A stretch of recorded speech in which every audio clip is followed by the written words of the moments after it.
નમસ્કાર, આપ જોઈ રહ્યા છો 9K ન્યૂઝ ગુજરાત। શ્રી ખોડિયાલ માતાજી પ્રાગટ્ય દિવસ નિમિત્તે દેવરાસન ગામે મેળો ભરાયો। મહાસુદ આઠમ એટલે માં ખોડિયાલનો પ્રાગટ્ય દિવસ। આ દિવસે ગુજરાતમાં વિવિધ જિલ્લા, તાલુકા, ગામડાઓમાં માતાજીનો હવન, પૂજા પાઠ તેમજ ઉજવણી કરવામાં આવે છે।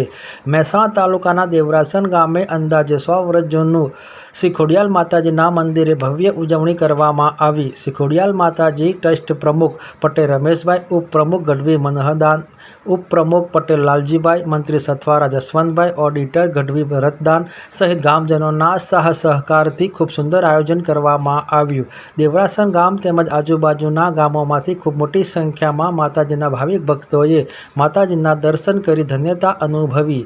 વિશેષ માહિતી રામભાઈ પટેલ, મહેસાણાથી। મારું નામ ગઢવી ભરતદાન લધુજી। દેવરાસણ ગામે ખોડિયાર માનો દર વર્ષે આશરે 100 વર્ષથી માતાજીનો મેળો તથા જન્મોત્સવ ઉજવાય છે। આજુબાજુની ધર્મપ્રેમી જનતા તથા ગામના સહયોગથી આ સફળ મેળો દર વર્ષે ઉજવાય છે અને દરેક આનો લાભ લે છે દર્શનનો। પટેલ લાલજીભાઈ હીરાભાઈ છે।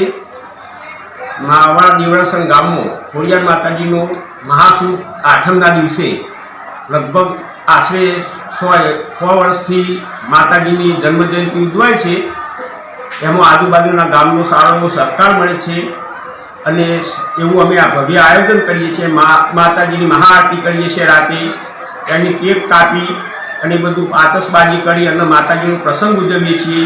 અને અમે મંદિરનો વિકાસ થાય એ માટે અમે લગભગ 2017થી અમે ટ્રસ્ટ બનાવ્યું છે, ખોડિયાર મંદિર ટ્રસ્ટ, જે રજીસ્ટર કરાયેલું છે અને માતાજીનું અમારે મોટું મંદિર બનાવવાની પેલી એ છે ગામવાળાની અમારી ટ્રસ્ટીઓની કંઈક સારું એવું મંદિર માતાજીનું બને અને એક આસ્થાનું કેન્દ્ર દેવરાસન ગામમાં ઊભું થાય એવી અમારી લોકો પાસે માગણી છે। બધાનો સાથ સહકાર